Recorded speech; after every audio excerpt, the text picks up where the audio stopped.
Yeah. Somebody's dream. Yeah. I was just telling Ashley, I get sick maybe once every 2 years, which is unusual because of my autoimmune disorder. Obviously I have a compromised immune system, but I just don't get sick. So I'm thankful for that, but I am sick currently. Ugh. I think a lot of that has to do with I just talked about this a couple hours ago about stress management. Yep. And then if you are not stressed, you don't have elevated cortisol levels and things like that. I will go out on a limb and I will stand on this soapbox until my dying day. When you have very high levels of testosterone, your immune system is like the super SWAT team because I didn't get sick for over 8 years. And then when I came down to TRT and it got boring, that's when I actually got sick. Did you say Crazy. when it got boring? Yeah, I got boring. Turner, Oh, what's cool. Let going me do on, my man? one shot a week. Am I Oh, late to the party? No, I can hear you're you, all but I set, cannot man. see you. We can't see you though. Okay, let me see. Give me just a second. Would I like to ask? Okay. Now can you? No, Mm, No. Hold nope. on a second. I can see Stephanie. What is going on here? Oh, hey, Steph. Backgrounds, none. Up There high. should be a little camera button with like a line through it. Just click that. Yep. Bottom Hold on. left. Bottom left. Oh, you're on your iPhone. You just turned your microphone off. Now it's unmuted. Can you hear me? I can hear you. Yep. All right. So Hey, next to just that should be a little like a camera icon. okay. Hold on. Start video. Yep, there we go. Here we Awesome. go. What's up, brother? If do I need to close this? Turn it to the side if you could. Oh, there we go. Cool. Perfect. Good deal. Yeah. Let me get I it a don't little want bit to higher, real quick. I don't want to alarm you. Um, and maybe it's just the angle, but you're really bald. Yeah, I am bald. You know, somebody called me cue ball the other day, and it took me a second. It took me a second to realize what he was talking about.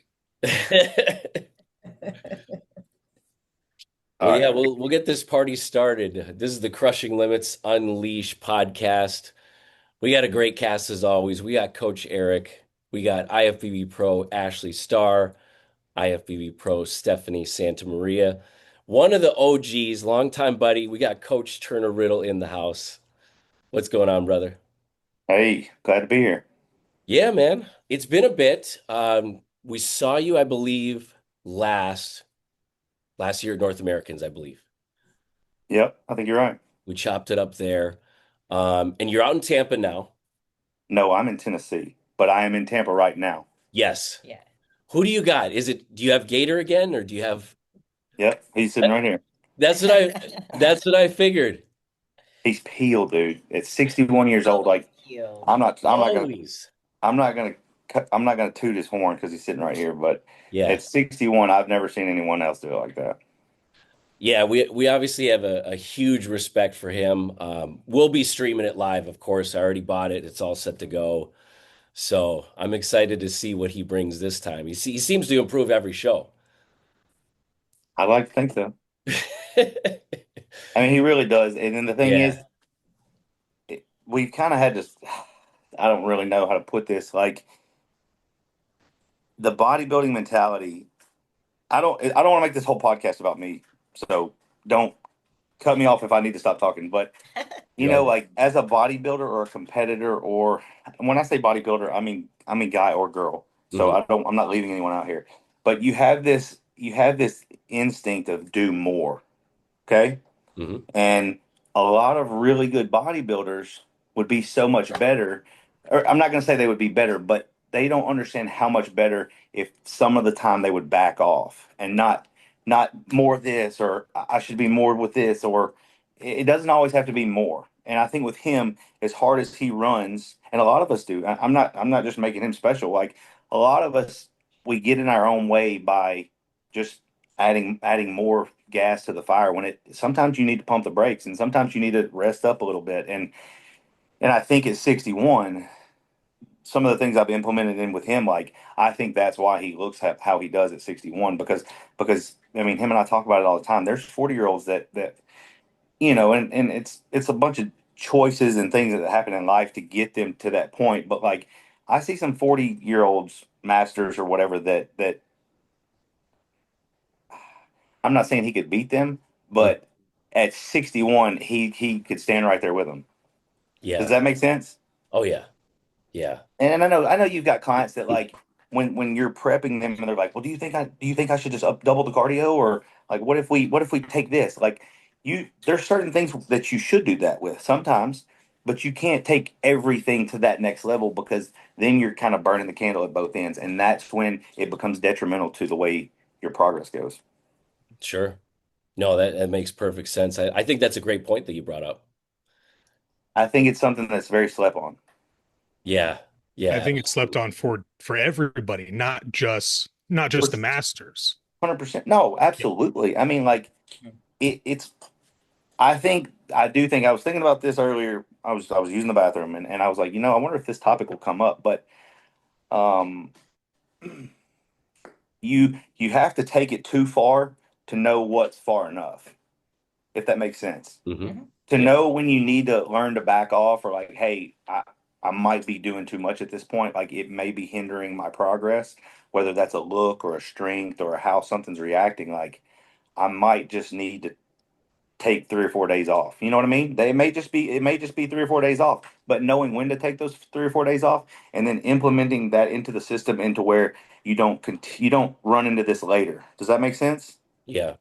Yeah. Like, okay, you took your 3 or 4 days off, but how soon does it take you to get back to that point to where you need to take those 3 or 4 days off? And then so you implement a system into your process in which that happens fewer and fewer times. And that is in my goal, like as far as like my bodybuilding, I think that's the biggest thing for me is, and I wouldn't call it longevity, but with someone that's 60, and I come to some of these shows, and you go to a Masters Pro show, and you look at some of these people, and you're like, that person's doing it at 60. Now, I don't think I want to be competing at 60, but to know that I can still train, enjoy lifting, eat a certain way, and be able to still enjoy going to the gym because I don't know all these people on this podcast, but ultimately that's what we share. It's not that we share eating chicken and rice. We share the fact that we want to go to the gym and we Mm. want to do it the way we like to do it.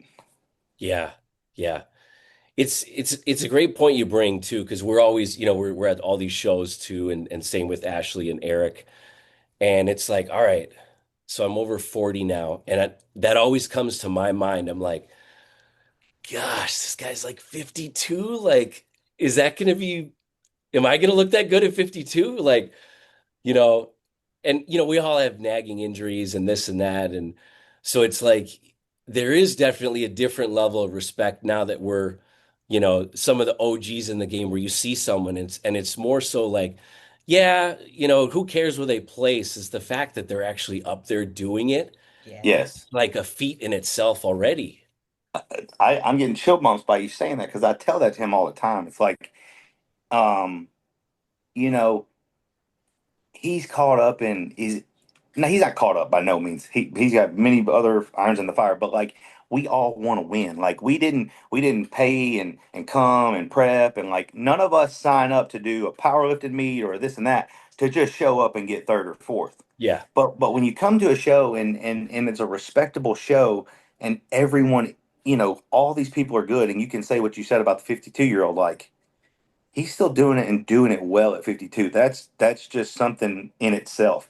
You know, our our or most people's viewpoint is skewed because we go to nationals and we go to North Americans and then we go to the pro shows. But like, yes, a 23-year-old is going to look phenomenal. Their skin's tight. They don't have any injuries. Like their body just digests food like a dream, and They've got all the energy in the world. And then you go to get the pro shows, and you see some of the elitist physiques in the world.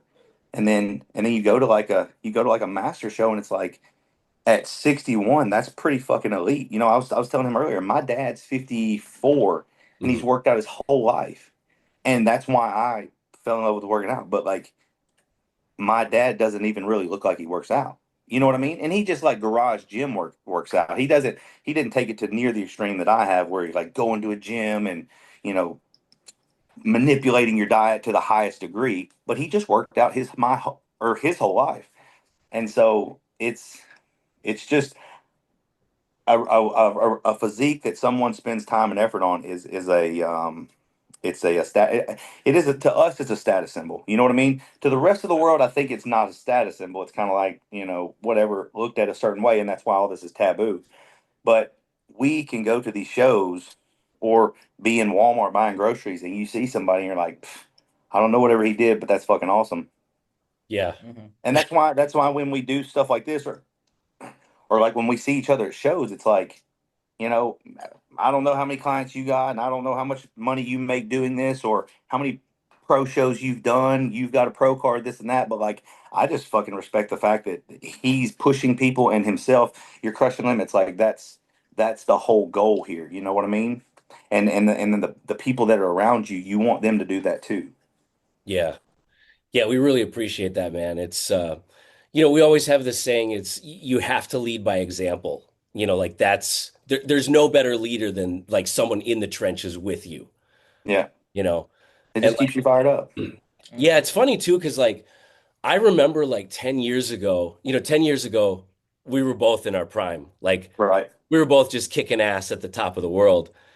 And not very often, but a few times I had kind of heard through the grapevine of clients that didn't hire me or they ended up, you know, on a different team because they weren't sure that I could prep at a high level and coach. And you know, to this day I can look myself straight in the face and say that it has never affected my coaching ability. Never. Well, I Uh, mean, look at what you just did. You guys have both pretty much silently prepped, other than a few of us knowing. And mhm. you just told the team what, like last week or the week before. Last week, yeah. So no one had any idea that you guys were going through this. So that just blows that idea right out of the water. Yeah.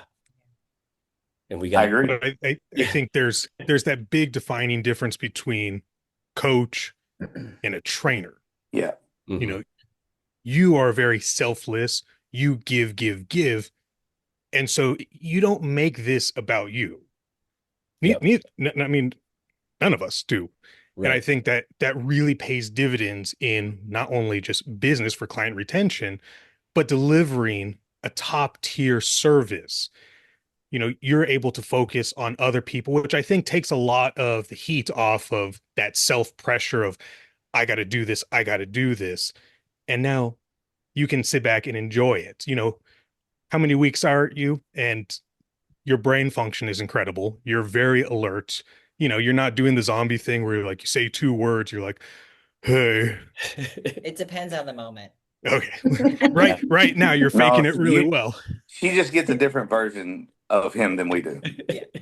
Yeah. You know, we're almost 2 weeks out and you know, it's like you were saying, Eric and Turner. It's so strange because I know like you guys will be able to relate. But and I talked to Ashley about this on the side, but I'm like, I feel awkward or strange about posting my own progress picture. Yeah, And I'm like, is this weird? I asked Ashley, do I even post this? yeah. Yeah, Like it. hell yeah, you post that. What? You know, and it's just like I want to just post about my clients and this and that. I'm so proud of them. So it's like when it came time to like update, I was like, I just kind of felt strange. No, I shoot, dude. You're not telling me anything. And when I Yeah. was like, you go back to 10 years ago, like you were talking about, Yeah. I'd post. I didn't mind to post. Like it was good, but you know, I like to correlate, or I like to try to be, because I was always playing sports as a kid, and so I've had a lot of different coaches. Now I've had a lot of really good coaches, and then I think that number one, if you're going to take on the role of being a coach, I'm not going to say you care, but like there's certain levels to this. When you know the coaches that I was talking about, the coaches that I'm referring to, did this after work as a, whatever.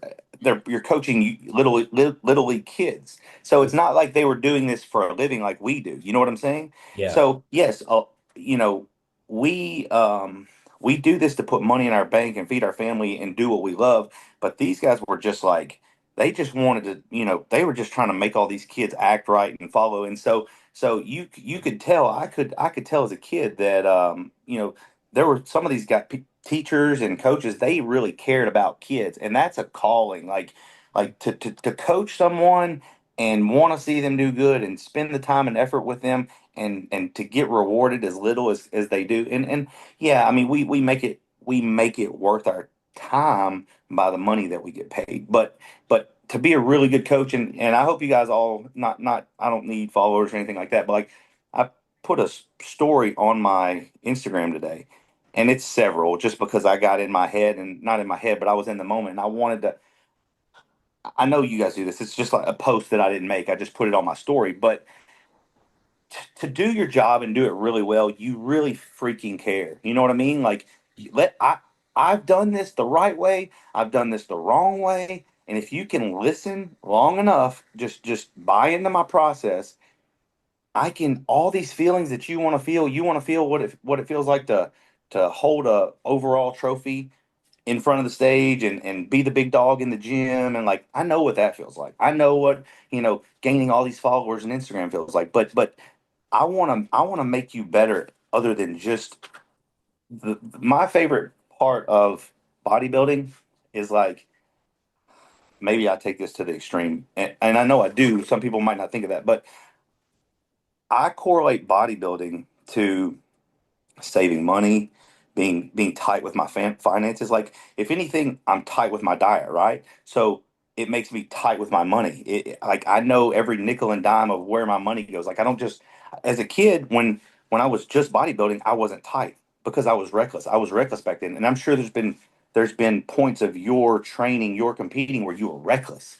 Like you would have to buy those shoes in prep because it would make you feel a certain way. But like now I've done this, and I put a lot into my job. And so like I take bodybuilding, I take coaching, I take my money, I my bills and all that. And like that's what bodybuilding has taught me. If I can micromanage my day, my energy, my time to make my body look a certain way, I can be successful at anything I put my mind to. And that, Mhm. like, I try to teach this all as a process. Like, yes, I'm going to coach you to win a bodybuilding show if that's what they're coming to me for, or you want to lose 100 pounds. But we have to kind of start fresh, and this is you have to buy into this process. And when you start buying into this process, lots of things will flourish. Does Yeah. that make sense? And the longer that you buy into this process and you apply these steps into your life, it gets better and better. I said it to someone else the other day. Like it's a long term investment. Mhm. Competing is just our extreme. Yeah. And there's a shelf life, like we know. 100%. Yeah, we adopt the same mentality, man. It's just like, I care so much about, like you said, getting that overall, getting the class win, getting the pro card. But it's beyond that there where we see the map. We see like, okay, this person's 40, maybe they have 5 more good years. But what's after that?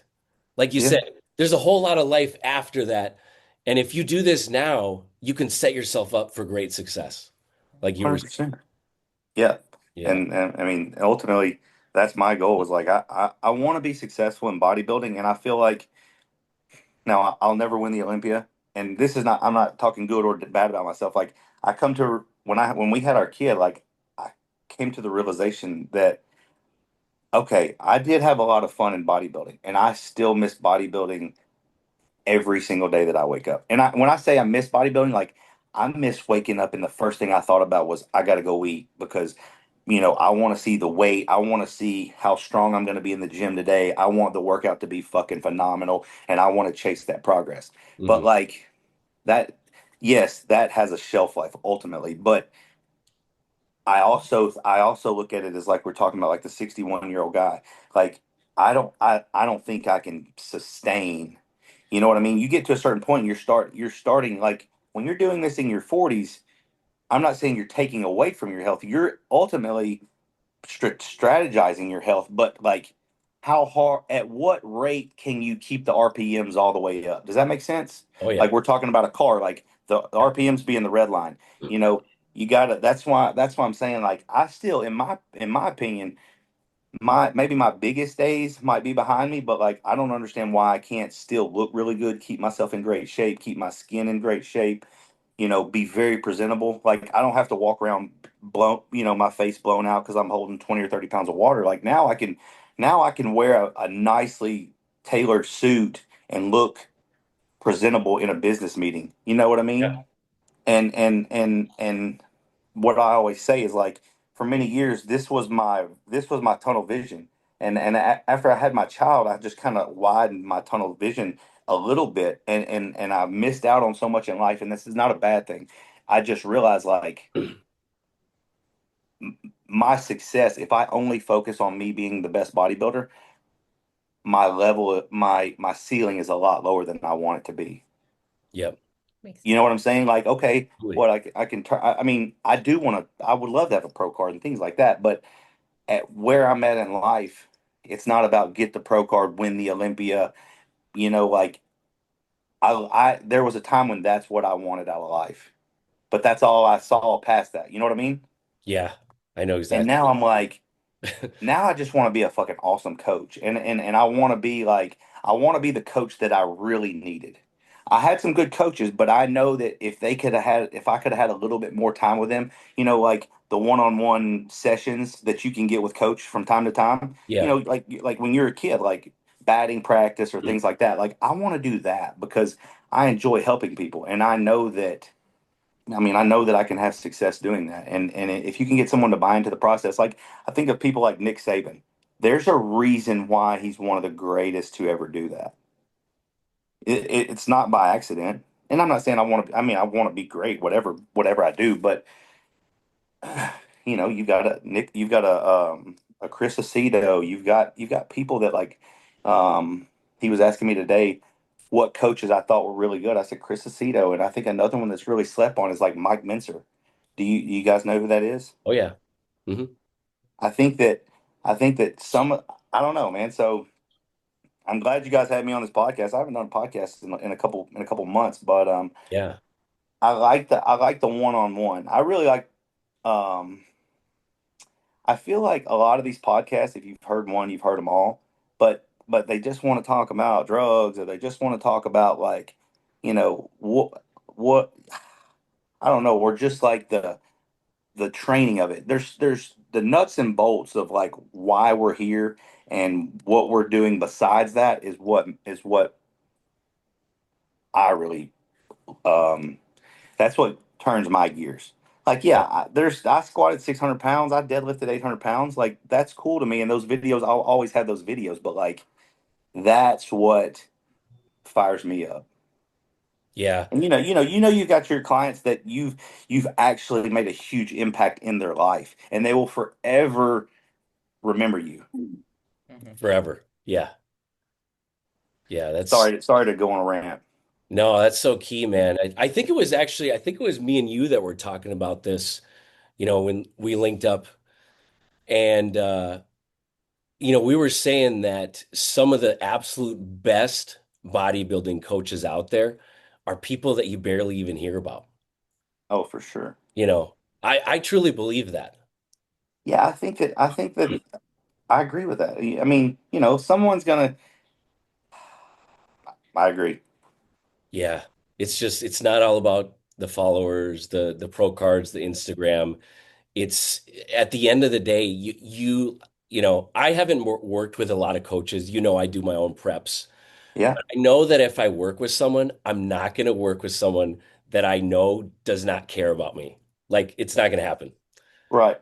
Well, that's what makes you a good coach is the fact that you always did it yourself. And I'm same here. Like, I've had a couple people like, hey, basically try to peak you, but there's not been one person that's gotten me to where I am. There's not been, you know what I'm saying? That was solely based on how hard I wanted to run at this project.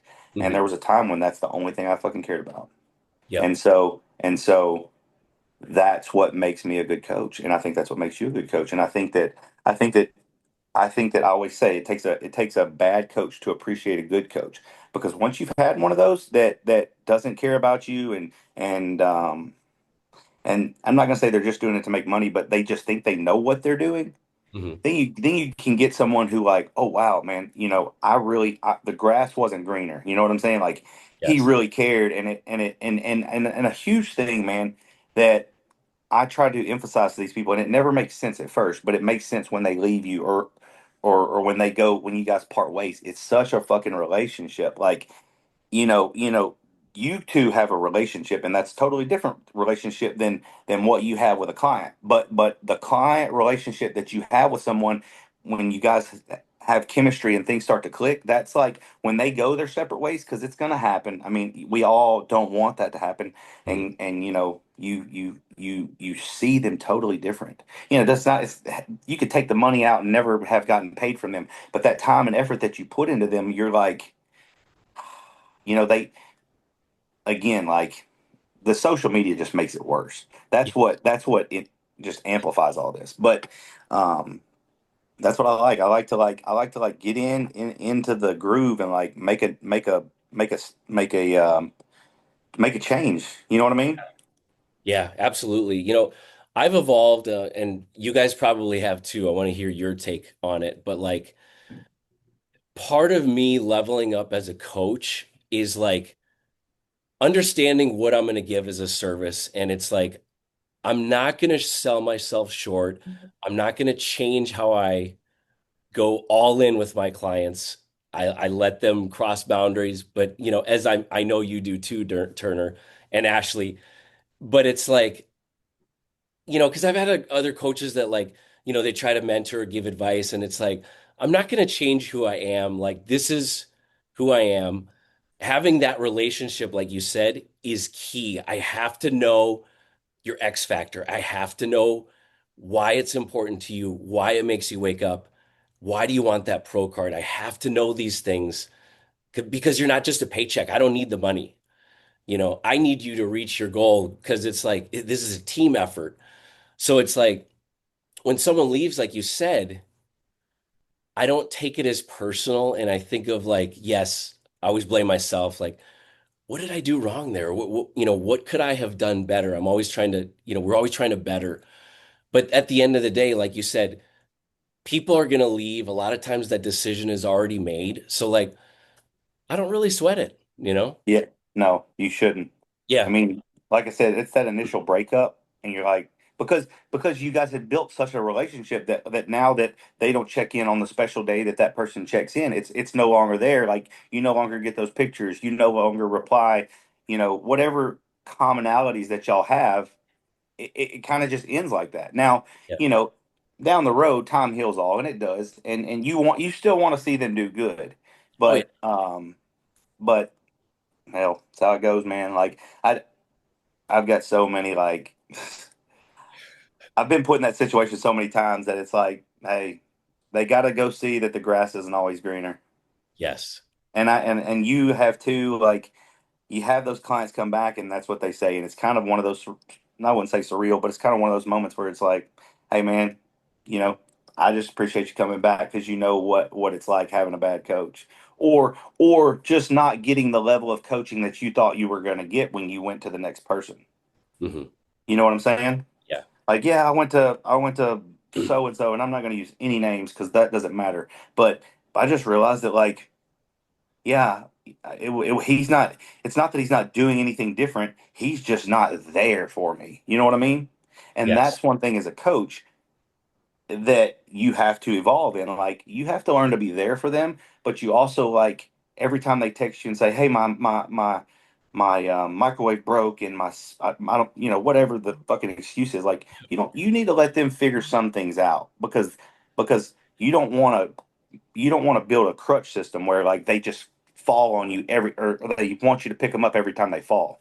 You know Yeah. what I'm saying? I think that coaching and that mentorship and that maturing. So, again, like, I take this shit really personal. I take this serious. I take it personal. So, yeah. Yeah. Well, I heard something earlier today, and it was a really good way of wording it when people, have a bad experience with another coach, and that coach might be good at what they do, and it might just be not the right situation for that person. Or you end up with what this gentleman called a program sender, not a coach. Here's the shit that you're gonna do because I said so, with no real adjustments, and check in with me 2 weeks before your show. Mm. Obviously, that's not how real coaching's done. Yeah. You can't give a cookie cutter gear protocol to someone and expect it to be, you know, the next thing since sliced bread. So do Well, you want to hire a program sender, maybe save a couple bucks, or do you want to invest in yourself and get someone not only who actually cares, but someone who can pivot in real time when shit hits the fan? Not to say that it will, but in case it does, it's good to have someone in your corner that truly wants the best for you and who has the experience as well as the knowledge to be able to take whatever that information is and spin it as needed. yeah, yeah. exactly. I want to talk about a couple things, guys. So Hey, as but first off, like yeah, before we go any further, sure. I hate all of that. I hate prop. Uh, what'd you call it? What'd you call it? Something sender, Program sending. Program sender. program sender, and guru. Like I hate all of that because it's just called a coach, and I think that term has been taken way too lightly, and we just throw that around like, you know, you'll be at a show, you guys will be at a show, and they'll be like, "Oh yeah, so and so's my coach," and it's not about if anyone's heard of you or not, but actually having a good coach, that's something that's very very special, and that's what I say. And to not even be talking about coaching when I know the type of student I was in school. I don't know how you guys were in school, but for someone to sign up for that job to coach, or I'm sorry, not coach, but teach a bunch of kids that they'd rather be doing a million other things, and you got the time and the patience to do that every single day, Mondays, Fridays, all year long. I don't know if that's a calling, but that is a special human being. And so when we're talking about coaching here, a coach is a very very special person. And so again, the relationship thing that we were talking about, that part of coaching, like, um it's just very, hey, another a coach can't cross the line either. Like I said, I know that there's coaches out there that sleep with their clients and they do all kinds of shit, and clients push that and stuff like that. But a coach that takes their job serious, he's mature, or they are mature. They make good decisions. They think about the foods that they put in their body. They think about the things that they're thinking about. I'm not saying we all haven't been young and immature, but as you grow and you start to have coached and coached at a decent level and made this your career, like, that's just I've made this a career of mine, and I'm not saying that I'm any better than anyone else, but I I don't even want to associate with Program Sender. So, like, not that I don't associate with them, but like, I just, all that shit gets tossed around so much when we're talking about someone that wants to make a difference, not just someone that's like tosses it on their Instagram story and DM me for coaching. And like, I don't like to post any of that. I don't like to I have years ago, but like, that, and I just say that, like, we've all said I'm taking on clients, or whatever it might look like, but today you have to seek me out, you have to ask me. It is a vetted process. I don't just I like to take on people that I know I can make a difference in, because it's a challenge. I love a challenge. You guys love a challenge. So when you look at someone and they're like, "Hey, I'm 5'2", 280 pounds, what do I do?" You're like, you see that as a project. Like, I can make a difference in their life. And so I just think that there's I don't like the he said she said name calling. I'm on a podcast with some coaches, and we're talking about how to be a good coach, not about, you know just all the nuances, the little dumb shit that people talk about in these podcasts, and what these program centers are doing. These program centers are just getting a program from someone else, and oh, okay, I see he's got cinnamon on his diet. I'm gonna put cinnamon on my diet, and oh, he's got this note. I should probably put that note on my diet. Like, it's all fucking stupid. Like, I want to start from scratch with this person, and change everything about what they're doing. And when they start to change, then they understand why we're doing what we're doing. Yep. 100%, man. It's mind blowing how many people, I don't want to say that they fall for it, but just willingly go through a bad process. There's there are two, sorry, I got dogs. There are two major issues going on right now, and this is happening in real time. If you spend 5 minutes on Google, you can figure it out for yourself. There are over 75 pages on Reddit exposing two particular coaches and the cookie cutter thing that they do. Everyone gets the same 2 hours of cardio, 900 calories. And if you question anything, you are met with a very negative response.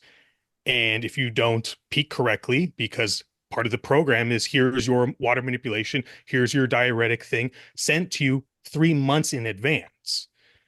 And then when things don't go right, well, it's your fault. You fucked it up. And the screenshots and the experiences that these people are having with this is so heart-wrenching because you feel for them. These people put their trust in someone, and that person didn't give a shit about them other than, thanks, your client's 402 for the month. I'm going to go buy some cool shit now. That doesn't sit well with me at all. These two particular people that are in this debacle right now are now completely absent from social media. Surprise. If you're doing something that you know that's wrong, this probably isn't for you. There should not, none of us, none of us would hide from anything. We have nothing to hide. I don't have to worry about the coaches that work for me. I don't have to worry about myself. I don't have to worry about you guys ending up on Reddit with some exposure page because we're real coaches. Right. If you're doing shady shit, it's going to come and catch you. The internet happens in real time and you are going to get caught. Yeah. So, Yeah. I do think that when it all that Reddit bullshit, I don't pay any attention to that. And I'm not saying anybody's bad or good for doing that. I never got on Reddit in my life. I don't care what anyone says about me. That's the thing. Like, if they say, listen, I say this all the time, and I say this to, I'm very direct. So, and I've probably never been very direct to any of you people because I have no reason to. We've always been like homies type thing. And so it's always been like, dude, it's just like a mutual. I see you, you see me, and like, but I'm gonna call a spade a spade. And sometimes when you call someone out like that, that makes them feel a certain way. And then when you tack on drugs from steroids, bodybuilding, manipulating diet, tired, whatever situation they got going on outside of our realm of bodybuilding, and then you exacerbate all that by the supplements and things that are taken. Oh, at the position that I'm in now, I don't put anything past anyone. I just control what I can control. I control what I say, and so sometimes you put someone in a hard situation, they're not always going to react the way you want them to react, and so people get their feelings hurt. And so, hell, I wouldn't surprise me if I ended up on Reddit one day, and it's not because like I'm you know whatever having clients do this or having clients do that. It's just because I pissed someone off, Yeah. and I don't mind that because that's how I feel you get people's attention sometimes. And it's not that I said this to piss them off. I said this to let them know how I feel. And and the way they feel doesn't always go, it doesn't always mesh. And so that I do think I know exactly what type of situation he's talking about. I'm not saying I know who it is, but I mean, hell, when you've done this as long as we've done this, you can only imagine. You know what I mean? It's like I've got clients that send me the goob shit. You guys know who that is, I'm sure, yeah. Yeah. Yeah. I'm like, I'm like, I'm so surprised he's got as much time in the day to do that. Like, I don't have time to drop down charts and flipping pages and look what this was said. And I went in the DMs with this person for 3 hours one night. I'm like, holy shit, dude. Like, Yeah. I try not to even like stress my brain out. I mean, I stress my brain out a lot, but not with dumb stuff that people that are on steroids that aren't making wise decisions that are, you know what I'm saying? It's like, I just try to take the high road. That's what I think a good coach does. That's what I'm saying. Like that's what I've been trying to talk about for, and I've kind of stole the show. I feel like, and I don't mean to do that, but I think that there's a lot of good coaches, and I think there's a lot of I wouldn't even I don't even know what to call them. I guess he calls them program centers, and that's cool. I don't want to be the person that's saying that because that's stupid. I don't want to give them that attention. You know what I mean? Yeah. Mhm. I think Just keep any yourself coach, keep yourself occupied with learning. Just keep Always, keep learning. Figure out if you've done things wrong, how to correct 100%. those things. Of course, every coach has a couple fuck ups here and there. You got to own it though. Well, you always got to be a student of the game, Mm. and that is what I think. When some of these people become coaches, and I know I cut her off. I want her to say what she had to say. When some of these people become coaches, or they put that in their whatever bio or whatever, they've already quit learning. Like I still learn to this day, whether it's with a 60-year-old client, whether it's with a 21-year-old client, and I think that, and then of course myself, like I'm still an experiment to this day. I'm not doing some of the crazy things that I was at one time, but like I got a question for you guys in a second, and it'll kind of tie back all into this, but I still want to be a student of the game because I know that like I can still learn. There's carnivore, keto, high carb, low fat, all that. Like I can skin that cat on multiple different ways. You know what I mean? And it's not cookie cutter. And I do think that the phrase cookie cutter gets tossed around way too much because when someone comes to you, I know it's not that any of this is cookie cutter, but you have a way you like to do this process, and so every one of your plans that you send someone has got a little bit of the same thing. Now, just because Guidelines. just because your figure girl over here and your bodybuilder over here, you got them taking X amount of vitamin C 5 days a week. That's not cookie cutter. No. That's just something part of your process that you want them to buy into. Right. Now, just because you have your classic guy and your women's wellness eating whole eggs for breakfast. That's not fucking cookie cutter. There's only certain things that work in this process. And so it's really the pulling food, adding cardio, adding in supplements. That's not the hard part. The hard part is the coaching that we're talking about. Like, hey, when you start buying into this process, you'll start reaping the benefits from this. And so my question, I still want you, after I ask this question, I want you to say what you had to say. But my question is, when you guys first started competing or whatever you were doing, dieting was so hard. Like it was like maybe it wasn't hard, but it was like you were when you were hungry, you were so hungry, or when you were full, you were so full, or when you're tired, you were so tired. I've been doing this almost 20 years, and I know you guys have too. Hmm. To me, like if I push my meal back an hour, I push my meal back an hour. I'm still going to get that meal in. It's just chicken and rice. I don't look. Food is not the like.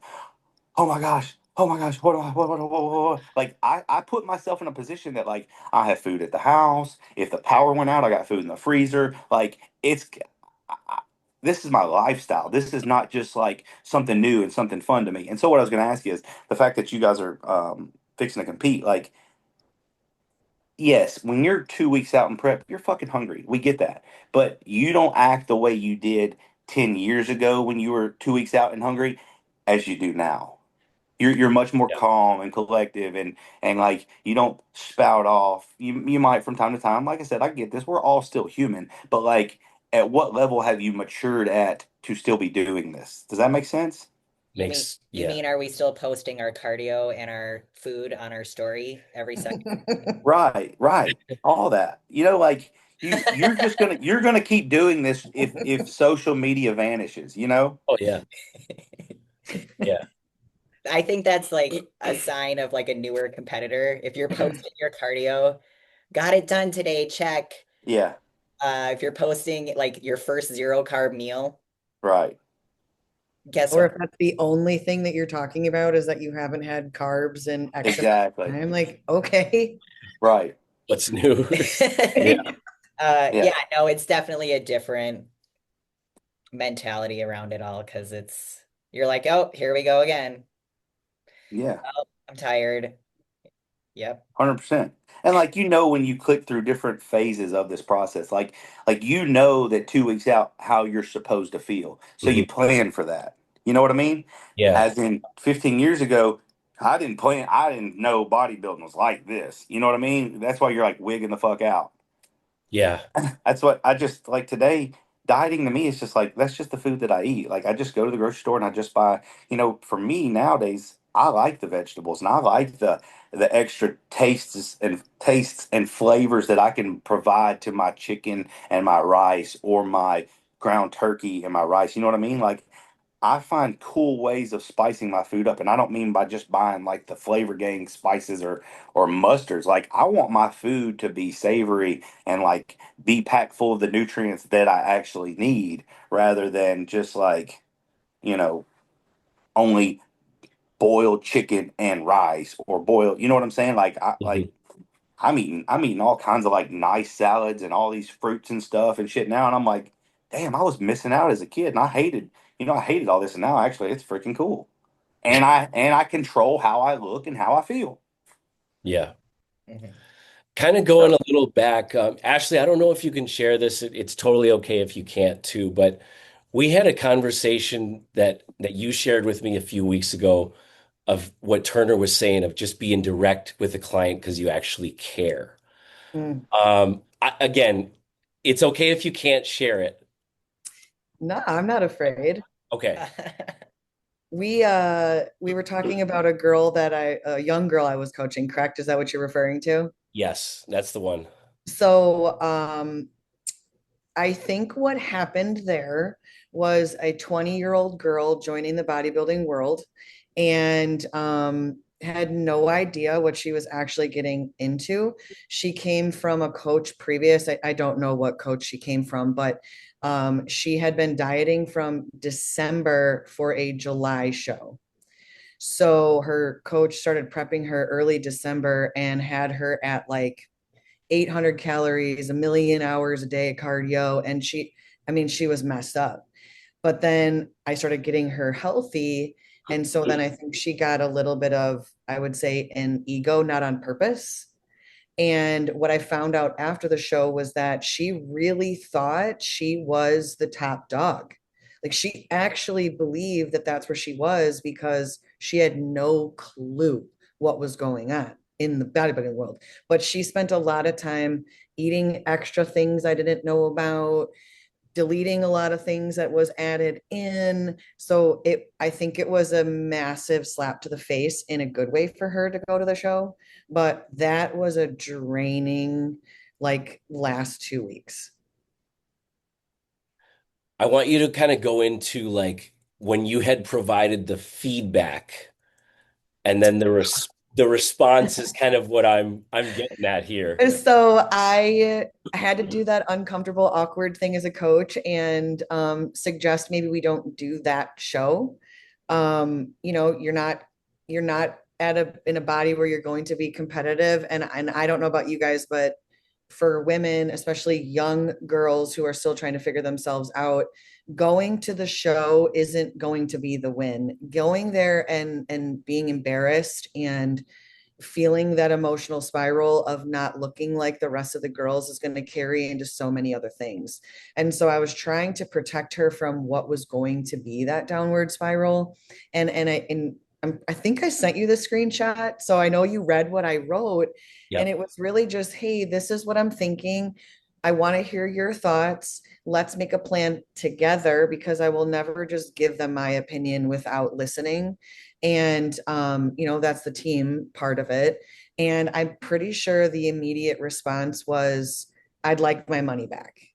That's the one. Yeah, I knew that's where you were going for. That's the one. Like immediately, not even like a thank you, because I think I even followed it up with like, I think your determination and your mindset is exactly where it needs to be. You're gonna get where you want to go. You're just unhealthy right now internally, and in turn, we're gonna mess a lot of things up if we're not careful. And so when she asked for the money back immediately, and then I told her I think I conference with you first, like how do I handle this? Because I don't know if you Yeah. guys know, but Chris, I paid him a while back to mentor me, and I just kind of ride the coattails of mentorship for life.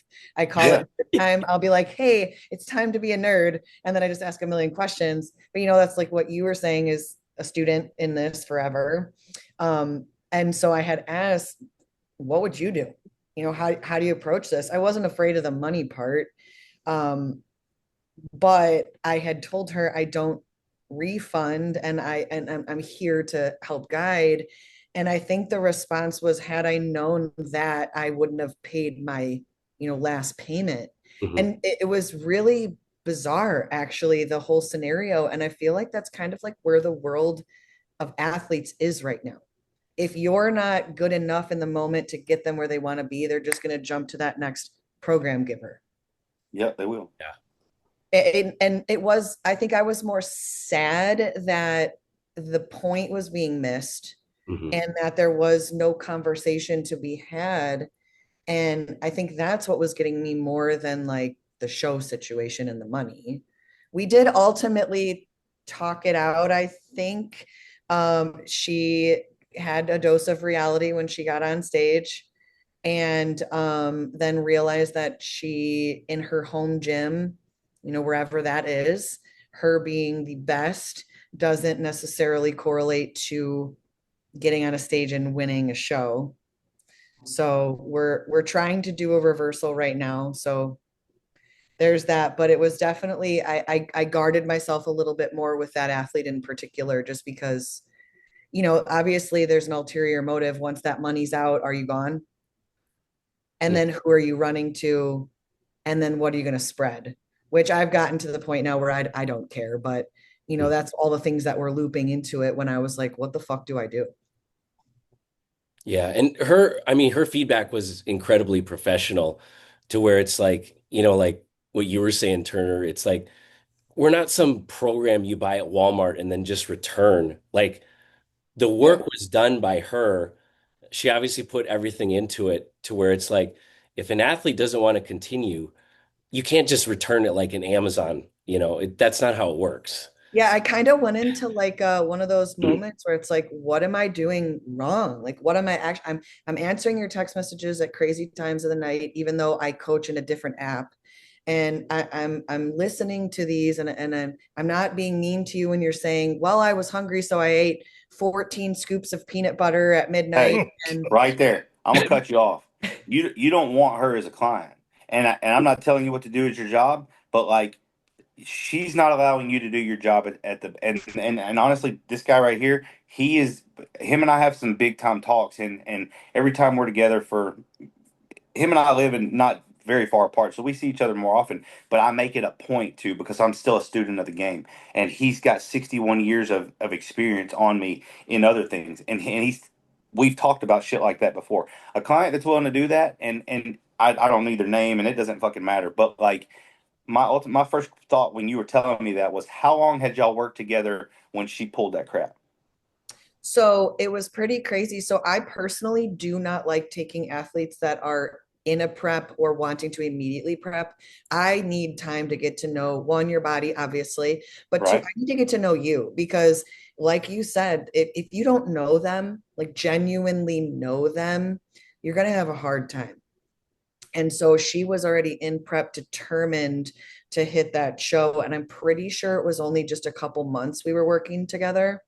Yeah. And so there was not even enough time to get to know each other the way you want to. All right. And I think it definitely was one of those, like I was talking to my fiance, I was like, I don't want her. I don't want this. And I was talking to Steph and Chris like late one night, they're talking to me back and forth, Marco Poloing. And I'm like, I really don't want this. I just want to be done. But then I sat back and remembered she's 20, right? And I'm 36, Right. and I was 20 once as an athlete, and I probably was pulling all that stupid stuff. And so I took a step back to give her the opportunity to prove herself post show. And if she can, great. If not, bye bye. Well, that's good because her being 20 says a lot. You know what I mean? Like that tells me more than I knew when I said what I said at first. But you do have to plan for the fact that she's 20 and this is to her is transactional. You know what I mean? You're looking at her as like, she's 20, she's got everything going for her, but she's not where she needs to be yet. Like you're seeing into the future. She's not seeing into the future. And that's exactly what I was talking about in my Instagram story today. It's like all they're worried about is right this moment. When they're in the off season, all they want to know is right this moment. When they're in prep, all they want to know is what they need to be doing and how much of it and when do I need to do more right now. They're not worried about, like, as a coach, you've thought this process out, whether it's 24 weeks, 12 weeks, 18 weeks, whatever. You've got bookmarked points along this process of where you want to see her physique as it gets closer and closer to a show or going out of a show. She's not worried about any of that. All she's worried about is right now and how I'm going to win. You know what I mean? And so this process is transactional with her, and so you have to brace for that because you're the coach. You're the one that's got all this. You've done this multiple times. And as a coach, hell, even today with me, I have people that throw curveballs at me like that. And ultimately, that this is what I meant by what I said a second ago is you don't want that person as a client because of that reason. Now, I know a good coach will take on that challenge and realize like you I have a 21-year-old that I coach, and he's actually he's gotten the benefit of this whole deal because we trained together for over a year. Every single day we train together. So he doesn't even realize, and this girl you're talking about, they don't even realize how much you're speeding them up. Like you're taking a newbie and giving them all the most advanced methods really fast. And so they're going to get a little cocky. And every now and then you got to check them. And I don't mean cut them down, but you got to let them know, like, I've put you in this position. And I'm not saying that I don't want to continue to do that, but and sometimes, like I said, when all these things factor in, they don't like that. And so the natural reaction is the headbutt. And that's where you and me, as the most mature in the room, done this the most with the most experience, you have to say, listen, you and I are going to talk this out, and I'm going to tell you exactly what I think, and then I want to hear what you got to think. And we're going to talk about this, and honestly, like, this right here is how you guys should go about your relationships. I think you said your fiance or your husband or whatever. Like, when you two have an argument, it's like, oh, I gotta be right, I gotta be right, I gotta be right. No, you just want to be heard. And then you need to hear that person. And then we can talk some sense into each other and like go back and forth. But like at first, all the tensions are high, and everyone wants to either slam the door and go in the other room and not talk, or everyone's got to be the loudest in the room. And if you can just both calm down and just say, that's when a phone call, that's when like this tech shit gets called up. And I had to do this with a 21-year-old this past weekend, and we did it face to face, and that made me feel better because he was like, I'm not trying to deal with this right now, and I'm just going to go in here and blah blah blah. And I said, and after the whole fact, he listened to me, and we talked about it, and he understands. I told him, I said, if you would have walked off and slammed the door and went in your room and not wanted to be around me and listen to me, I would have lost a lot of respect for you. But the fact, and I had to tell him multiple times, please stop talking, let me finish what I have to say. He did, and the first 5 times it was met with him trying to get a word in, and naturally we all do that. But I told him what I had to say, and then I let him tell me what he had to say, and then we sorted it out and talked it out like grown adults, not just like one of us has to be right and the other one just has to succumb to whatever they say. And I think you have to have done things like that many a times to understand how to do that. And I will say I've probably been world's worst in relationships with women and relationships with clients where it was like, if it's not my way, then it is the highway. And it doesn't have to be like that. You know what I'm saying? But that's just the immaturity that that I was. And so now I try to be mature and I try to coach these people, try to mature them. And you can't make them, but ultimately you can try to talk some sense into them. And so like her, or like in your situation, I think that when you take on a 20-year-old, they don't know what they don't know. You Mhm. know, you know what you do know because you've spent the time to learn and do and put yourself in this position. And so, you just have to brace for that. And it doesn't make you a bad coach. It doesn't make them a bad client. They just don't know what they don't know. And so sometimes you just have to let someone go, or you just have to like say, "Hey, we need to go in a different direction when your time is up. I'm gonna fulfill what I told you I'd give you by 6 months or a year, or finish this prep. You finish that prep, and then you take the high road and say, listen, let's go in our separate ways for a little while."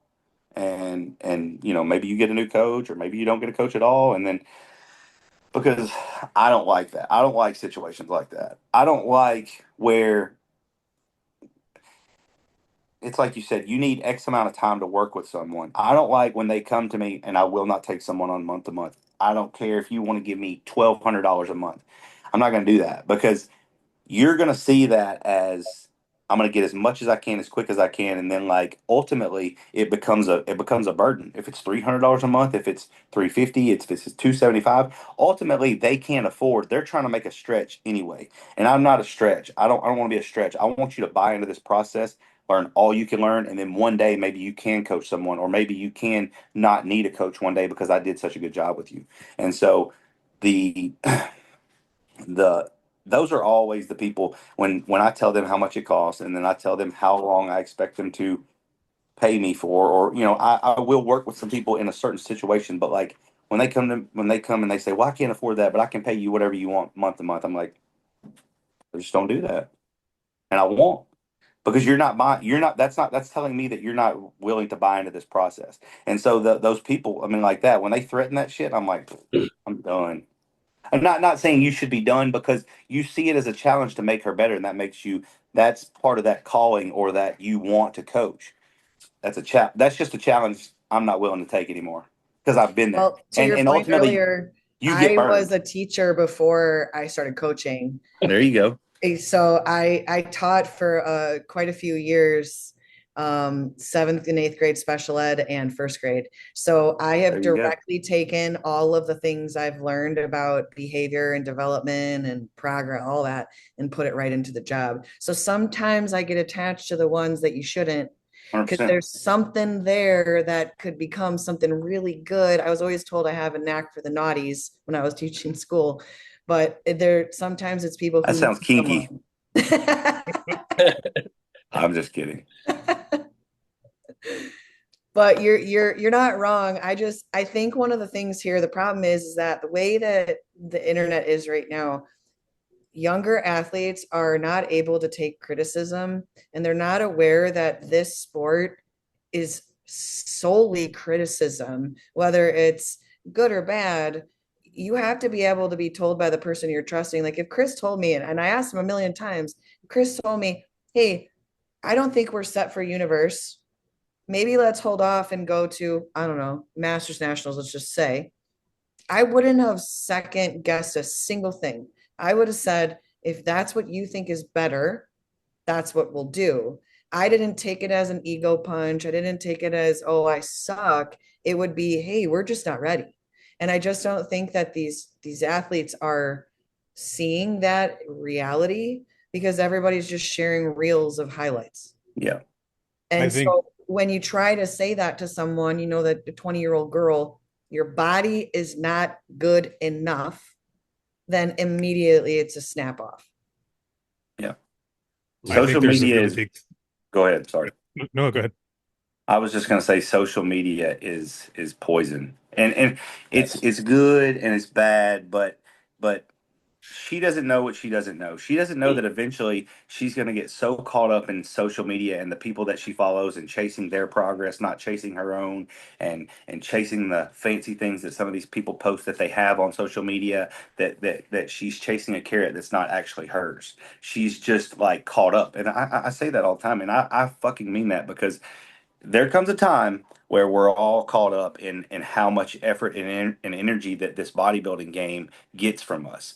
And like I said, she's 20, so she doesn't know. She's going to have to go through it, and all you can do is try to protect her from that. But she doesn't know that she doesn't need to spend 8 hours of the day watching highlight reels of these other people doing this process. You know what I mean? That's just what she wants right this moment. And so like your 20-year-olds that naturally they watch TikTok and they do Instagram, all those reels and stuff all the time. They chase that carrot every single day. That's a high for them. And it's just, it makes this process that we're going through with them that much harder than it actually should be. Yep. Mhm. I got a question for you guys. This came up recently. I know Ashley's fully aware of this, but how do you guys, how can you guys tell when an athlete is not coachable? Ooh, Okay, that's someone else go first. Steph. Let Steph talk. Oh, when they're not coach. Well, they question everything and don't believe your explanation. People can ask questions. We're never uncomfortable with that, but ask the question and listen to the feedback. Um,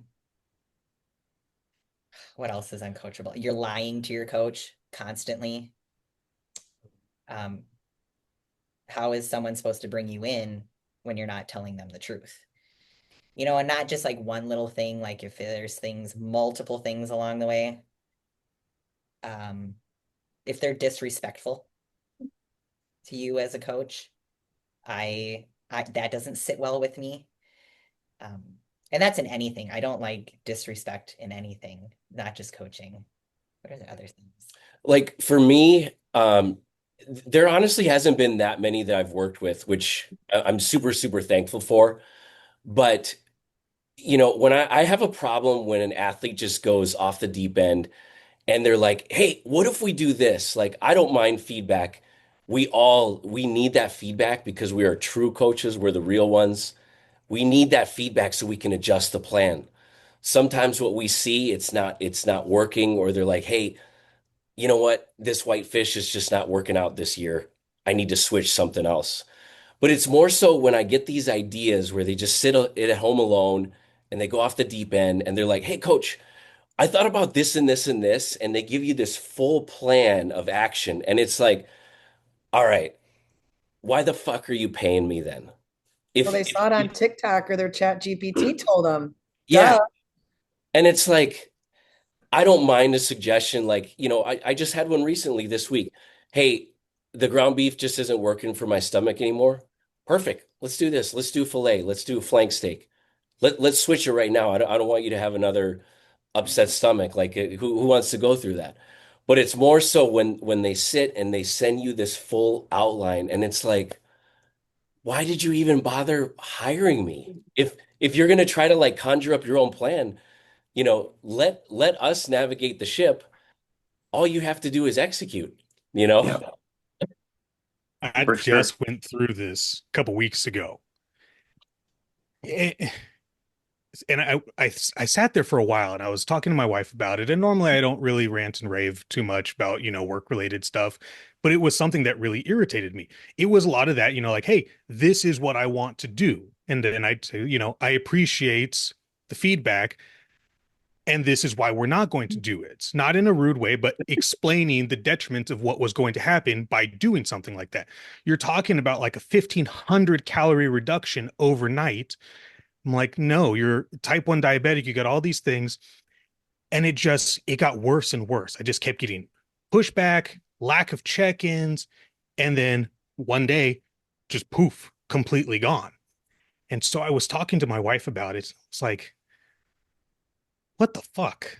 Like, here we are. We're supposed to be going, to the universe. We're going for this pro card. We've got everything going. We're healthy. Everything's on paper. Everything's great. And she said, it's a respect thing. You're half his age, and he cannot take advice from someone who's younger than his son. He doesn't respect you as a coach. Yeah. And it was like everything hindsight just like flashed before you're like, oh my God, he just thinks I'm like some high school dweeb. And I was Well, like, well, I think, and you guys can attest to this. Like, it's so funny. It's so funny because when they sign up or how whatever your process is, when they get on board, hey man, I'm ready to start. Like I've followed you, we've talked. I know this is what I want to do. Right? That's the start of you guys' relationship. I don't know what you call that, coaching, blah blah blah. But like when they start that, they're ready. They got they're all about it. And but when they're 8 weeks out, and it goes back to what I said earlier about the drugs, the food, the diet, the social media, the this and that. When that whole concoction starts to get mixed in, it's like they totally discredit you for all the everything that they credited you for when they first signed up, and it's like Yep. it's not because they're an idiot. They're just not thinking right because they got all this stuff going on and they can't actually see the light. So they're the ones, and I'm not saying coaches don't make mistakes. They make mistakes, but our mistakes are plotted and thought out. I'm not saying our mistakes are, but our processes are. So when it's a mistake, we're like, how, all right, where did this shit go wrong? And then we try to find out where the mistake actually happened. Yep. But they're so caught up, like I said earlier, into them right now. This is how I feel. I need more. I need less. Coach doesn't understand how hungry I am and how, whatever, how tired I am. And that's when they want a new coach. And that's when you're battling this two-headed monster that I don't know how you win that battle, because sometimes they do. Sometimes they go to someone else, and whatever happens after that. But I don't like being in that. I mean, yes, ultimately I'm in that position, but that's just where I think that what the one I was going to add to that whole situation is the relationship that you have as a coach. You said that you don't cross the line or you don't let clients cross the line. When you're taking the feedback, and I don't mean just feedback of how this diet is, when you and this client are talking, because it's the relationship, the thing that I keep going back to, you guys build a relationship. You guys, the verbiage that they use in their text messages. They know the verbiage that you use in your text messages. And so you can already start to know where they're at just by how they're talking to you or what time of day they're talking to you. And so a lot of times you'll be talking. I know you guys have had this situation, but like they'll be writing you something, and in that text or whatever, or on the phone, they're like, "Oh yeah," and they just spout off something that they've been doing, but like the gospel, the plan that's supposed to be followed, and you didn't have, you know, oh yeah, man, coach, man, like this cardio's a breeze, like it's only 20 minutes, like I could do more than that, and you're thinking back and you're like, I know that you're supposed to be doing 40 minutes cardio. What are you talking about?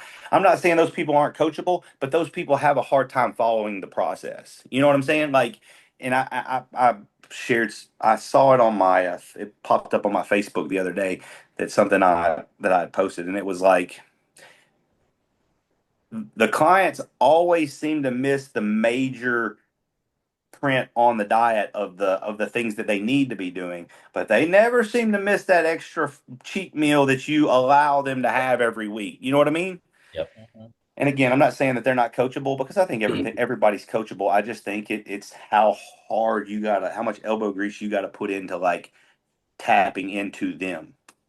And but that's the one that happens all the time to me, and it's like they'll be like, "Oh yeah, man, coach, man, so good. Like I'm actually loving taking this much testosterone, and then they'll spout off like whatever they're saying, but you're like, I would never put you on that much testosterone. What are you talking about? And then immediately you go look at what you have them doing, and you're like, do I call this motherfucker out, or do I just let them keep thinking that that's what it is? And then you're also like, well, if they're doing this and I've got them doing this, what else are they changing? or, Yes. or what else are they missed it, they didn't see it, you know what I mean? Like you check your email every single week for me to see what it is, and how did you miss that? How did you just slip past, we took that out, or we put this in place of that, you know what I I mean? immediately call them out. They I mean, call you got to. themselves out like on stories, like Steph was saying, they're Oh cardio yeah. or whatever. I'm like, I'm sorry, that's not what I did. I know Yep. I didn't say that. And then they're like, 100%. oh, shit. I'm Yeah. not gonna I play. did have a client get mad at me and she left the team because I called her out with stuff she was doing on her story. She wasn't following the meal plan at all. Nothing. She was making up her own recipes Nothing.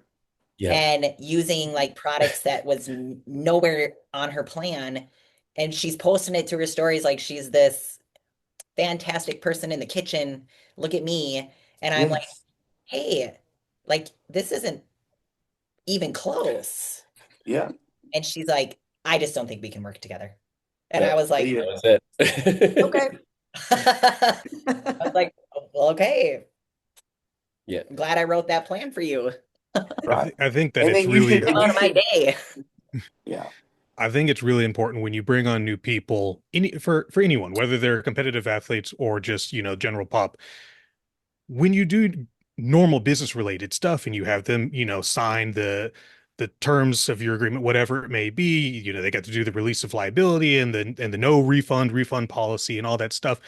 It's very, very important when you're establishing your type of communication, whether you're a texter, an emailer, you've got the app, whatever it may be, when you're establishing what these communication guidelines are, especially for the younger people. Like I just had a 21-year-old girl call me and she was like, I really want to do this well in this show. And I was like, great, I want you to do it. You're not ready. Establishing that, look, there are a gazillion shows throughout the year. You have options. I know you really want to do that one show. And if you really want to do that one show, do it next year. Let's just get in shape and then we'll pick the show. Because I can throw you in 2, 3 weeks out any given time. But when you look like you're 8 weeks out and we're supposed to step on stage in 14 days, nope. Yeah. I think that goes back to that respect thing though, like Steph was saying. If your client is respecting you and your education and your knowledge, they're gonna not even question that. They'd be like, oh yeah, you're right. Okay. And then move on. The ones that aren't buying into the respect of you are the ones that are going to push back on that. I And just think that, that, sorry. no, no, go ahead. I just think that's the age thing. Like these, it's very rare today that and you see that in the gym, you see that in public, you see that driving down the road. Like, I don't think, I don't want to call out parents, all parents, but like that's a parenting flaw when kids get through living in a house, 18 or whatever, and they're not respectful. I'm not saying at 20 you have to, look someone in the, well, I mean, you should. I mean, all the things that should have been taught as respect. Mhm. That's where, when you're dealing, you don't normally deal with people in their 40s that are like that. Now, I'm not saying they're not out there, but a 40-year-old person is going to consider what time they text you with whatever it might be. Like at 10:30, they're probably going to say, "Hey, coach, I know it's late." Blah blah blah blah blah. That 20-year-old's just going to send the text and be like, "My microwave's on fire, coach. What do I do about my next meal?" That was the, you know what I'm saying? And like, and you're just supposed to drop everything that you're doing and fix that problem right then. You know what I'm saying? Hmm. I Yeah. just think that I think that comes down to age. And Sometimes you just need to give these people tough love. I just had this yeah, conversation with a gentleman who's a professional bodybuilder who competes at the Olympia level. He is an established adult. He knows what goes into bodybuilding. He sends me this message asking for help, and he goes, I don't know how to do that. And I'm like, I'm sure at one point you didn't know how to brush your teeth, but you figured it the fuck out. yeah. Hmm. Turner, let us know too. I don't want to keep you. I want to be respectful No, of I've got a little bit more time, but I mean, okay. hell, we're on one, so I it fires me up to say all this stuff because like Yeah. I don't. When you ask me about this podcast, and I say it about every time once we get on, or someone's like, "Hey, I want you to do this," I'm like, I just don't want to talk about sets and reps, and like I want to talk about like way deeper, not this surface level bullshit of what. And like Right. honestly, to be honest with you guys, the 20-year-olds probably won't even watch this podcast, and that's cool with me Oh, because they're looking for is numbers. They're like, all right, Samson's taking this much, and what's the new guy, Sam Sulek? He's taking, no. he was drinking chocolate milk, so God, why can't I drink chocolate milk, Coach? You know what I mean? Like, I hope that the people that listen to this and this because it's long and it's drawn out, and there's tidbits throughout this whole thing that like someone that's respectful and all those things that we're talking about, they will actually gain from this. A 20-year-old's not really set up to be able to listen to this and understand all the things that we're talking about. But that's where when I'm 35 and I still think of myself as young, but I try to surround myself with people that are much older than me. That way I can be respectful. And when you're respectful to people like, I just keep saying us, we're good coaches. We're the whatever we're talking about. Like when someone is very respectful of you, you have a much a greater appreciation for the questions that they asked or the time that you're giving them. And so when you're respectful to someone and that's let's just say superior to knowledge than you are, they're more willing to give you their time and their energy and their effort. And so that's one thing that I've had to learn. You know what I mean? I want to come off as the young buck that wants to learn, and I want to be respectful, and I want to help out where I can help out, not just like tell me what I need to know. Come on, like I paid you my money, where's it at? Yeah. Why am I not on Where's my this? drug protocol so I can call my guy? Exactly. And hey, do you got a guy that I can use? I some so Ashley is a bikini coach friend of mine. He has Team Form Fit. It's very, very good bikini coach, but that's exclusively all he does is bikini stuff. And he told me something really funny the other day, and it was funny and truthful. So I screenshotted it. I was like, I'm gonna remember this. I'm gonna think about it more often. I get this message from an athlete, and she goes, "Do you know this guy?" And I said, "No. Should I know him?" He goes, "Well, my daughter explained that I'm working with you and showed social media. And again, apparently this guy spouted off. He goes, oh, all of his bodybuilders look average, which it didn't make me upset. It made me laugh because if you know the history of my people, I literally have some of the best male athletes in the entire world. So I could really give a shit about your opinion about it. And so I send this screenshot over to Ashley and we laugh about it. And he goes, you know what? We are very average. We are very average in the fact that we are average for people that literally do it the best. And so since that, I was like, you know what? Pretty fucking average. Yeah. Didn't I see that on something? Didn't you write that on something recently? That's his I'm podcast. sure I have. I swear I just saw it. Yeah, maybe on your podcast. It's his Oh, podcast. my podcast, Yeah. Yeah. tag it, is the most above average podcast. Yeah. Yeah, that's That what I that name came out way before that conversation with Ashley. Oh, that's so funny though, the irony of that. Yeah, The average Joes. yeah, Average just Joes come out on top, so I don't know. Mhm. Well, yeah, I think that and for stuff like that, I the internet can run its mouth all they want. Like, would that guy ever say that to me in person? No, I'm 5'10" and I'm 280 pounds. Whatever. but Like, the way I see that too is like I, everyone's view of all this is skewed because you can just pull up your phone and look at the best of the physiques and you don't ever see the worst of physiques. You just see the local level people, right? You don't see, I mean, what I'm saying is like anyone can pick up their phone and go look at Brandon Curry, Steve Kuklo, and I'm just naming all the top names, the Trust Scotts and all that. And like because of the internet, everyone feels so like attached to that person, so to speak. Like, some people post more than the other people do. And so like you almost like are having a relationship with that person just by following them and liking all their posts and seeing all that. And I think that's where it, like people say things like that, like, oh yeah, his clients are just all average. Let's like but going to shows every weekend and putting people on stage every weekend and in different time zones and in different states and doing that on the same weekend, like there's nothing average about that. You know what I'm saying? Like, and I'm not saying I'm not saying that that person can't do it, but there's nothing average about that. You're spending your time and your effort and your energy proportioning it out to be able to give to all these different people. And like, so if your people are just average, so what the fuck? Like at least I'm putting people on stage and I give a damn about what I'm doing. You know what I mean? So I kind of I love that. I call that like a backhanded compliment. Like that right there just motivates me. You know what I mean? And so like I don't know. I've always loved a backhanded compliment. And that wasn't even directed at me, but I'm like, shit. If someone said that to me, I would eat that up. You know what I mean? Hey, at least they're talking about me. You know what I'm saying? At least they're Yeah, talking about me. I don't know who this guy is. And so that's just the way my brain has always like turned things into like being competitive. You know what I mean? So absolutely. I realize that Turner doesn't know who I am, and that at one point I was social media famous, which I think is weird, but it's whatever. When you become a trending topic, you Uh-huh. get both good and bad. Yeah. And so I fear no confrontation. I don't care. Words are just words. Like I grew up old school, sticks and stones break my bones, but words will never hurt me. You Right. could tell me that I'm fat and I have no triceps. Okay, cool. Your mom still likes me. So when people talk shit, if I'm feeling spicy, I have some of the best clapbacks ever.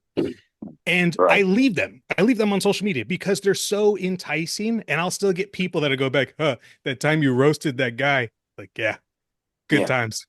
Absolutely. And now, like today, you probably wouldn't say exactly what you said at that point, but you probably still think it. You know what I mean? I think I think enough people know my style of coaching and understand that I'm an invite only individual. So for the most part, most people don't really come searching for me to talk shit. I think enough people know that I'll call you out on it. And if you have a giant forehead and you had the audacity to tell me that I have no triceps, I'm going to come out swinging. So it's one of those things, pick your battles. Right. Unless you want me to tell you that you got some weird, questionable things on your page, don't throw rocks in a glass house. Exactly. I want So, to see it. I want to see it happen. oh, I'll send you some screenshots because they're good. Please, Yeah, please. I'm into it. but I don't know where I was going with that, but be respectful. Well, I'm sorry that I don't know who you are, and I feel bad because No, no, no, I, that's good. I It for me, I really enjoy it. I was telling him I went to a natural bodybuilding show up in Washington State, the natty version of the Emerald Cup, uh-huh. and it Is was that the where you're first. from? No, no, no. I'm from by San Francisco. Oh, I got my own set of crazy people. yeah, you But I do. went up there and it was the first time in years that no one knew who I was. And it was such a humbling and refreshing experience that people weren't asking me 20,000 questions. It's like, oh my God, I'm normal again. This is amazing. Yep. And then I come home and my wife's scrolling through social media and I can hear my voice on every social media platform that she's on. I'm like, oh my God, I never shut up. Yeah. Hmm. That's funny. It's Well, the you're curse. It's average the though. curse of the lore. Hey, you got to run with it, man. You got to run with it. For One sure. thing too, guys, I posted this. You guys may or may not have seen it on my story yesterday, but it's like sort of related to the same thing where it's like some of our biggest flexes, you can talk shit, we're just gonna keep winning, you know. And when I go back and watch the stories, you guys all see it. It's the people that are talking shit about you that are the first to go watch your story. And Yeah. I just love it. I tell Allie and Ashley, just sit back and watch the show because we're gonna keep winning. You That's know, right. just keep watching. That's right. You got to give them something to talk about. Oh yeah. It's like Yeah, I said. Hey, at least they're talking about you, and we're not talking about them. Mhm. right, right. So Exactly. Well, and like for sure right now, you guys are on fire with pro wins right now. And there's some athletes on the team that look like they're gonna take it when it's their time. So it's about to be that moment where people know exactly who you are.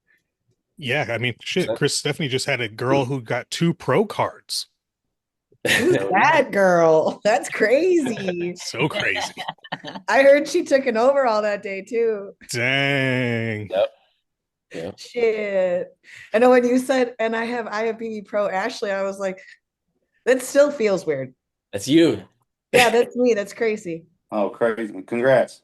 Thank you. Thank you. It's a new world for me. I'm still feeling like it didn't happen. Well, you're just at the bottom of the totem pole now. Yeah. I literally say this. Everyone keeps asking me what's the plan, and I'm like, listen, I am at the bottom of the barrel. I know I am not ready. I was ready to win, but I'm not ready to win now. So No. that's just where I'm at. Well, I tell you this. I have people that win state level shows, and winning a pro card is totally different than a state level show. But like, and this kind of goes back to what you said about your girl, that if she doesn't do good, it's a downward spiral. Like, I I think about all these things, and I'm thinking about things 2 years down the way, 6 months down the way, whatever. And so like when they win their state level show or whatever, and then right away they want to go do a national show. They're like, I won this show, like, all right, coach, now you got to start taking me serious because I'm ready to go to the national level, and we should do that this year because like it's only 6 more weeks until nationals. And I always tell them like, unless they are like, we did this show to get qualified and have some momentum going into that show. I always say like, I think you should pump the brakes and let's finish this year off on a high because you just won this state level show, and now you're Mr. Wisconsin, and you get to ride that high for one whole year. You get to be Mr. Wisconsin for the rest of the year, and people look at you and give you this different level of respect, and that in turn is going to motivate you for what you're going to do next year. Because what I've seen people do is they'll go win that state level show, then in 6 weeks keep prepping and go to a national level show because that keeps this coach or them and everyone relevant. When they get smashed at nationals or USA's or whatever, then it kills everything. It killed that high that they could have been riding out of the state level win for the rest of the progress into the next year. And so it's one of those hard talks that you're talking about, where sometimes it's met with like some headbutt because they think that they know best, and they think they get a little cocky. The internet's being good to them right now, and their friends in the gym are telling them that they need to go win this show because they're there already. And it's like, you're not there already, because I know what's going to happen. You're going to get in a class of 37, and you just fall into a line with a bunch of these other people, and then there are probably nine that look totally better than you, and then you're going to be upset when you get 16th with a lot of other people that get 16th, and then it's going to kill all of our momentum, and they don't understand that until it happens. I just shared a video today actually, that was someone talking about the difference between being nationally qualified and ready for a national show. Yeah. It's funny that you bring that up because I was just watching that video. Well, the NPC's got to make their money, and so when there's 46 in the class, we all like it, but it makes the show last longer. It makes all the people in the show watching the show, just more tired and irritable when the day's over. But really, in every one of these classes, I can't say five of them look good because sometimes there's not even five people in a class. But if there's 35 in a class, nine to like 15 of them only really deserve to be there. Now, the other, however many that is just getting humble pie. And some of them will actually get humbled and they'll go home and they'll come back better. And then some of them, it'll be their coach's fault. They'll leave that coach and go to another coach, and they'll repeat the process. But um, that's I enjoy going to the national level because I get to see people like Chris and catch up. And man, we've been boys for all these years. But it's like this show would be way faster, and we could be done with this. And they could give two pro cards to every class if there was only the best of the best of the best here. And then those people wouldn't need 4 years after turning pro to go do anything on a pro level. Yep. So, real quick, I wanted to touch on this because we just had the USA's. Um, Obviously, you can't help everyone, and you can't save everyone, and everyone's going to have their own path and their own what they think in their head is greatness. If you were just speaking freely to them, it's just assuming they're listening. I saw two people that I know personally that went to the USA's that did not need to be at the USA's. One person is just his physique is just not there. He's just nowhere near. The other guy is just completely uncoachable. He thinks that he needs to be this gigantic walking pharmacy, nothing less than 18 units of growth, nothing less than 1,500 test, is well over a gram of tren, and he's not understanding that once you start mega dosing like that, you're just a walking side effect, and that the things that you're hoping that it's going to do is not truly doing it. I've seen both of these people bounce around from different coaches thinking that the next one's got, the holy grail of knowledge or the protocol, whatever it may be. Neither one of these people are ever going to turn pro. What what would you tell someone that you know for a fact it will never happen for them? What would I tell them? Good Yeah. question. I it's kind of funny. I'd have to be in the position to know a little bit more about them. I feel like you guys know more about those people than I do. Um, but Maybe more of I, an educational thing, like, hey, are you watching these national shows? Are you watching these pros? Do you understand the standard that they are judging and they are looking for in your division? Because I think that is a lack that's lacking in some people. I mean, there's people who want to turn pro and they don't even know all the divisions. And they've never even been to a show. Yeah, or You they know, we I we mean, had I've talked with people in the gym, and they're like, "Yeah, I think I want to turn pro and go to the Olympia." And I'm like, "Oh, just like that." yeah, you've never But watched a show before. but they don't even know how to measure macros. Like they don't right, even know like how many carbs are in something. They can't look at a label and tell you how many carbs are in a bagel. True story. That's pretty wild. True story. You know, Couldn't but they're gonna go to the Olympia. could not measure So one meal the entire prep by I herself. I feel like Well, this we've is a person. tried over the years. Chris is really big at like, hey, here's this stream for Universe. If you've never watched a national show, maybe buy the stream and watch what these people on stage look like, what yeah, the winners look like at a national show. Hey, watch the Olympia. See this like the upper tier that you're trying to attain because that's what's being judged. You know who watches, who actually buys the stream Turner? It's the people that everyone writes off. The people with the worst genetics Yeah. that have the best work ethic. And right, they posted in our team chat. We have a huge team, and they're like, "Hey, I'm streaming it right now. I'm learning so much." And you look at them, and most coaches would just write them off. And then a year from now, they're winning their first overall right. because they took that advice to learn. Mhm. Yeah, I agree. You know, You guys have a chat with all your clients. yeah, it's. I mean, we for the most part, we've been between 80 and 100 clients. It's been for a while, and it's just unfortunately now it's just like let's just say your top 10 people, and then the rest are just kind of ghosts, Yeah. are just trolls. Yeah. But yeah, anytime there's an important show, like, hey, these people want to turn pro. They tell me and Stephanie first thing when you sign up, I want to turn pro on my first show. Okay, here's the link to the Arnold Classic. It's $20. I mean, one time I almost just be like, here's $20. Go watch a show for one time in your life and Right. see if this is actually for you, Yeah, for you sure. know? This is the other funny thing is we'll have people who want to be a pro and we will do like a holiday dinner or things like and I always make up a trivia. Oh yeah. And this past year, the trivia was like bodybuilding knowledge. And it was like really simple stuff. Like who's won Mr. Olympia 8 times? These kids put Chris Bumstead. Of course Yeah. they did. I mean, And it's like, do you know who Ronnie Coleman is?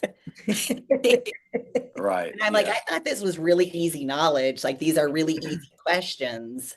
Well, you have to consider though that like the age of most of them, because I was there, the age of most of them in their face is only the Instagram, TikTok famous Yeah. ones. And they're not like clicking to spend the time to go actually learn and watch old shows and read. But like Chris is saying, those people who do take the time to learn and educate themselves, in the long run, it pays off. yeah. They Absolutely. know more about the sport. They Every know time. what they're trying to attain to get on stage. Like, because if you're not Chris Bumstead, you're not going to look like Chris Bumstead on stage. I Yeah. agree. That's funny. That's funny that you Because say he's the that. most popular on Instagram. Yeah, and it's But funny. but I bought a booty building program for 49.99. Yeah. It's always funny too, because like, initially, like, we do a team lift like typically every 8 weeks. And kind of like I was alluding to before, it's like bodybuilding is so judgmental. You see that person and you're like, oh, is that guy better than me? Is she better than me? And those are the people I talk about where like people kind of write them off. And then the next year, they've literally did a leapfrog ahead of like the genetically elite because they're doing all the steps, Yeah. and it's like, wait, how did that person pass me? Oh, because they're actually learning. Yeah. Mhm. Absolutely. Well, yeah, this Man, is this is probably a good time to wrap up. You got a for guy sure. to get ready. Yeah, I need to look at him. He needs to pose. Yeah, He just told me he's got one more meal, but he needs to eat about yeah. three more meals. So, um, no, he's really. They compete at 5 o'clock tomorrow, and Yeah. so tomorrow I don't want him having to eat near as much food. I'd like to get the like bulk of it done today, and then Mhm. tomorrow we can just kind of put carbs in where we need them. But man, this has been great. Like I said, I think we talked about some really good stuff. I think that I mean, if someone if and it goes back to exactly what you were just talking about, if someone spends the time to watch something like this, and they don't even have to watch it. I do this all the time with podcasts where it's like I can only watch 15 minutes of it, but when I can come back and watch that other 15 minutes, I do, because like I learned some stuff in that first 15 minutes. And so, I do that. I send podcasts to some certain clients sometimes, or just even friends of mine. And I just say, just watch this when you can. You don't even, that's my one thing with podcasts is like if we talk for 2 hours and 45 minutes, you're not going to keep many people's attention for 2 hours and 40 minutes. And I think that the way the internet works today is once they've, 45 minutes is a stretch for them. And so, unless you bullet point in the bio, like this is what we talked about here, this is what we talked about here, this is what we talked about here, like you go through a little slum where they're not liking what you're talking about and they just turn that shit off. And like, if someone listens to this podcast, I have zero clue how long we've been talking at this point, but there's a lot to be learned in what we just talked about. You know what I mean? And so I say this all the time. Having a coach is bodybuilding college. I can either fast track you to where you want to go, or you can beat around the bush and take however long it needs you to take to get there. But if you'll listen, I can get you there. And so, um, these podcasts are really really good. I feel like everyone has a podcast nowadays, but at the end of the day, I know there are a lot of people out there that have good stuff that needs to be heard and needs to be said. So I appreciate it, and I appreciate you guys asking me to be on. Absolutely, Appreciate man. it. We'll have you on again for sure. It's Cool. always it's always a good time, man.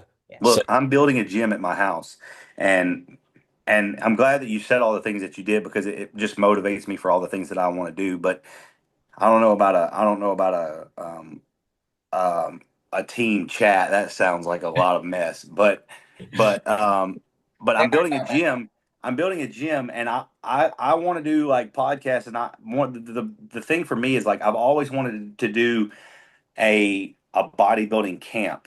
And it could be girls, it could be guys, but the thing is, like, I'm gonna have 5,000 square feet at my house that's gonna be a gym. And it's like I obviously love training. So again, like I told you, I want to compete for, not compete, but I want to train and enjoy the gym as like a benefit to my life for 20 plus more years. And so I just decided, like, what the fuck? I mean, I basically don't have to leave the house at this point. And like I've got a big kind of farm type situation, but I'm like, then my daughter gets to be a part of it, and then my wife gets to be a part of it, and I can do this, because if you think about I know you guys have clients out of the area, and so when they come in, they got to get a hotel, they have to think about packing their food, then they got to worry about where they're going to get their week membership, and so it's just a lot of money, and then they had to travel there, and so it's a lot of time and money and effort, and so like I want to make it worth their while. I enjoy most when I'm in person with my clients, getting to be in person, like where I am, where my feet are. Like we're having this one-on-one talk that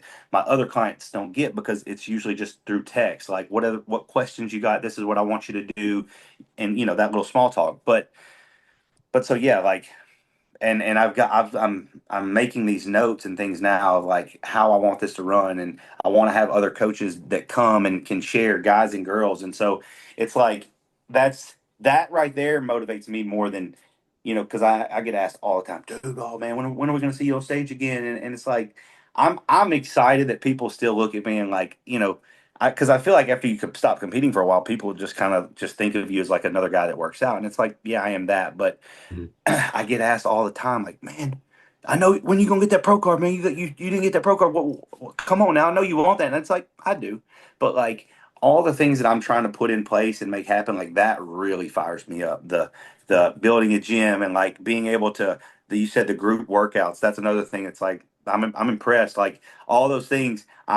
We have these talks and I leave from these talks and I think, how can I step my coaching up? You know what I mean?